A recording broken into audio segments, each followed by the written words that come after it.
जल्द ही भागलपुर को mango city के नाम से भी जाना जाएगा, क्योंकि यहाँ के जर्दालू आम को जीआई टैग मिल चुका है और आम के सीजन में भागलपुर की चर्चा भला नहीं हो, ये कैसे हो सकती है। गौरतलब हो कि भागलपुरी जर्दालू आम सिर्फ भागलपुर ही नहीं, अपने देश से विदेशों तक अपनी मिठास और सुगंध से चर्चा में रहता है। यह आम सुगंधित और सुपाच्य होता है। भागलपुरी जर्दालू आम का स्वाद भागलपुर वासी तो चखते ही हैं। इसके अलावा ये सौगात के रूप में महामहिम राष्ट्रपति, प्रधानमंत्री, गृहमंत्री, सभी राज्यों के मुख्यमंत्री, राज्यपाल से लेकर कई नेताओं को भेंट दी जाती है। इसी बाबत आज भागलपुर के समाहरणालय स्थित समीक्षा भवन में कृषि प्रौद्योगिकी प्रबंध अभिकरण आत्मा के द्वारा एक दिवसीय जर्दालू आम विपणन निर्यात कार्यशाला का आयोजन किया गया, जिसकी अध्यक्षता भागलपुर के जिला अधिकारी सुब्रत कुमार सेन ने किया। वहीं विशिष्ट अतिथि के रूप में वाणिज्य और उद्योग मंत्रालय, भारत सरकार, वाराणसी के क्षेत्रीय प्रबंधक, उत्तर प्रदेश, उत्तराखंड, बिहार एपिडा के डॉक्टर सीवी सिंह मौजूद थे। इस एक दिवसीय कार्यशाला में दर्जनों पदाधिकारी व कर्मी भी इसका लाभ लेने के लिए समीक्षा भवन में मौजूद थे। इस एक दिवसीय कार्यशाला में मुख्य रूप से भागलपुरी जर्दालू आम का विपणन निर्यात किस तरह से सुलभतापूर्वक हो, उस पर वार्ता की गई। साथ ही उसके पैकेजिंग और सेल को लेकर वार्ता की गई, जिससे किसान को भी उचित राशि मिले और लोगों तक भागलपुरी जर्दालू आम सहूलियत से अपने राज्य, देश के अलावे विदेशों तक पहुंच सके। वहीं जिलाधिकारी सुब्रत कुमार सेन ने बताया कि इस एक दिवसीय कार्यशाला का मुख्य उद्देश्य था जर्दालू आम के किसान किस तरह बेहतर मार्केटिंग कर सके, बेहतर ढंग से पैकेजिंग कर सके और किस तरह बेहतर ढंग से उसका उत्पादन कर सके। इस पर बाहर से आए हुए वैज्ञानिकों व एक्सपर्ट द्वारा कई टिप्स दिए गए हैं। उम्मीद है हर साल से बेहतर इस साल किसानों की आमदनी रहेगी। बहुत जल्द भागलपुर जर्दालू आम को अपने जिले से विदेशों तक भेजा जाएगा और सौगात के तौर पर महामहिम राष्ट्रपति, प्रधानमंत्री के अलावा कई नेताओं को भी ये आम भेजा जाएगा।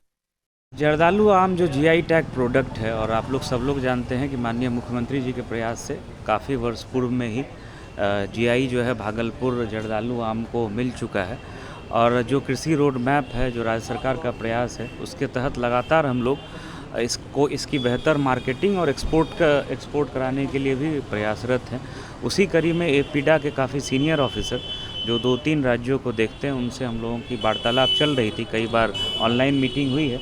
आज वो कई एक्सपोर्टर्स को लेकर के और जो स्टेक होल्डर्स हैं, जो पैक हाउस वगैरह का निर्माण करते हैं, उनके साथ वो यहाँ आए हुए हैं और किसानों से डिटेल वार्तालाप हुई है। और इस बार काफ़ी बड़ी मात्रा में बेहतर पैकेजिंग और मार्केटिंग की सुविधा के साथ हम लोग जर्दालू आम को विभिन्न देशों में पहुंचा सकें। और जो प्रोसेस्ड प्रोडक्ट होते हैं उसके लिए भी जो पैक हाउस, पल्प के निर्माण के लिए जो फैक्ट्रीज़ वगैरह का होता है, तो उसको लेकर के भी विस्तृत बात हुई है। किसानों का भी सुझाव लिया गया है और लगातार हम लोग प्रयासरत हैं किसानों को बेहतर मार्केट मिले और जर्दालू आम को जो है एक बेहतर पहचान मिले। अगर भूमिहीनों को नहीं दी गई जमीन तो करेंगे आत्मदाह, उठाई जाएगी आवाज सड़क से सदन तक।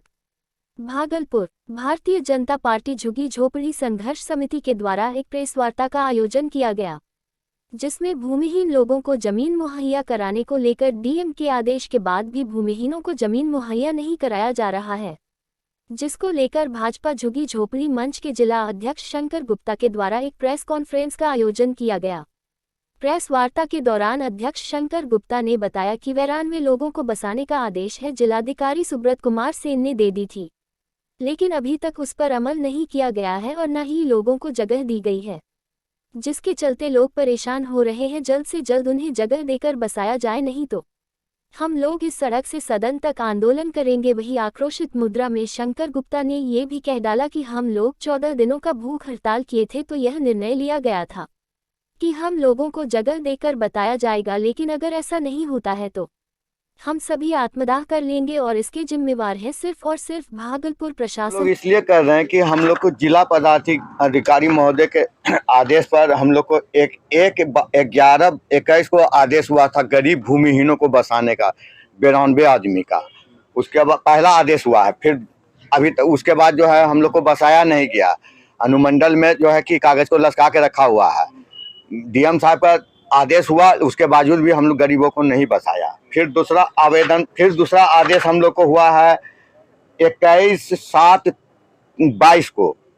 उसके बाद भी कागज जो है कि लटका के लोग रखे हुआ है। और निचला हम लोग जब पता लगाने जाते हैं तो निचला पदाधिकारी कहते हैं कि जाओ ना यार, जब ऐसे डीएम आदेश देते रहता है डीएम, एसपी, कमिश्नर, जिला लोक शिकायत पदाधिकारी ऐसे आदेश देते रहता है। कौन बोलता है? ये अनुमंडल में गोरे सा स्टाफ है, किरानी है शायद, कागज उन्हीं के पास है। कागज आज तक जो कि डीएम साहब का 2 बार आदेश हो गया, कमिश्नर साहब का आदेश हो गया, एडीएम साहब का आदेश हो गया, लेकिन आज तक हम गरीबों को बसाया नहीं गया है। क्या कारण है? सुविधा लाभ पैसा के चक्कर में, खाली माल के चक्कर में लगा के रखे। जब डीएम साहब का आदेश का पालन नहीं करता है तो आप सोच लीजिए कि हम गरीब का आदेश का पालन करेगा। क्या कीजिएगा आगे? हम लोग सड़क से लेके सदन तक जुलूस प्रदर्शन करेंगे। 14 दिन भूख हड़ताल कमिश्नर साहब के गेट पर हम लोग किए हैं, कर चुके हैं। उसी के बाद ये हम लोग को आदेश मिला है। इस बार क्या होगा तो कहना मुश्किल है। हम ये लोग का कहना है कि ये डीएम साहब हम गरीबों के लिए भगवान का दूसरा रूप है, लेकिन यहाँ का निचला पदाधिकारी का कहना है कि ये डीएम साहब जाएगा तब जो है तुम लोग को सोचा जाएगा। हम लोग सोच रहे जब मंदिर आदमी काहे बनाता है कि भगवान का मूर्ति को बसाया जाए, बैठाया जाए, लेकिन ये जब डीएम साहब जब मंदिर में नहीं रहेगा तो फिर वो जमीन लेके हम लोग क्या करेंगे। हम लोग चाह रहे हैं कि यही डीएम साहब से हम लोग जमीन ले, जो हम लोग को आदेश दिया है वही बसावे। नाम इनका न होगा कि गरीबों के लिए कुछ करके गए। अब निचला को आएगा नहीं आएगा, क्योंकि ये लोग सुविधा लाभ के चक्कर में रखा हुआ है। क्या कीजिएगा? सड़क से लेके सदन तक जुलूस प्रदर्शन करेंगे, भूख हड़ताल करेंगे, आत्मदाह करेंगे। नाम बताइए। हम भाजपा झुग्गी झोपड़ी मंच के जिला अध्यक्ष हैं। मेरा नाम शंकर प्रसाद गुप्ता है। भागलपुर जगदीशपुर थाना क्षेत्र के टेकानी रेलवे स्टेशन के योगीवीर जक बाबा के समीप एक युवक की ट्रेन की चपेट में आने से मौके मौत हो गई। युवक की पहचान योगीवीर निवासी जीत महतो के 22 वर्षीय राजीव कुमार के रूप में हुए है। वही बता दें कि भागलपुर की ओर से आ रही मालगाड़ी की चपेट में आने से राजीव की मौत हो गई। मौत की खबर सुनते ही परिजन घटनास्थल पर पहुंच गई और युवक की पहचान किया। वही इस घटना से भागलपुर से गोड्डा जा रही ट्रेन को घंटों बाधित होना पड़ा और घंटों जगदीशपुर और टेकानी रेल लाइन के बीच रोकना पड़ा, जिससे यात्री को काफी परेशानी का सामना करना पड़ रहा था। कई यात्री पैदल ही जाने को मजबूर हो गए। घटना की सूचना मिलने पर लोकल थाने की पुलिस मौके पर पहुंची और परिजन को समझा बुझाकर ट्रेन पटरी से हटाया। वही परिजन ने बताया कि युवक मानसिक रूप से 4 वर्षों बीमार चल रहा था, जिसका इलाज भी करा रहे थे। वही परिजन का रो रो का ट्रेन रुकने से क्या परेशानी हुई है आपको? टाइम से अपना घर नहीं पहुंच सके, अपने काम पर नहीं टाइम से जा सके। तो कितनी तकलीफ हुई इससे? तकलीफ तो जब काम गड़बड़ा गया तो तकलीफ हो ही गया था। जी, आपका नाम? ये रंजन। भागलपुर जगदीशपुर थाना क्षेत्र के सनहौला मोड़ निवासी स्वर्गीय चिंतामन मंडल के 55 वर्षीय पुत्र केदार मंडल की कट की चपेट में आने से मौत हो गई। परिजनों ने बताया कि बुधवार देर रात्रि आंधी बारिश के कारण घर में बिजली का तार टूटकर गिर गया था। उसी के चपेट में केदार मंडल आ गए। कट लगने के बाद परिजनों द्वारा उन्हें आनन फानन में सामुदायिक स्वास्थ्य केंद्र जगदीशपुर ले गया, लेकिन वहां पहुंचते ही डॉक्टरों ने उन्हें मृत घोषित कर दिया। उनके मौत के बाद उनकी पत्नी ललिता देवी एवं इकलौती पुत्र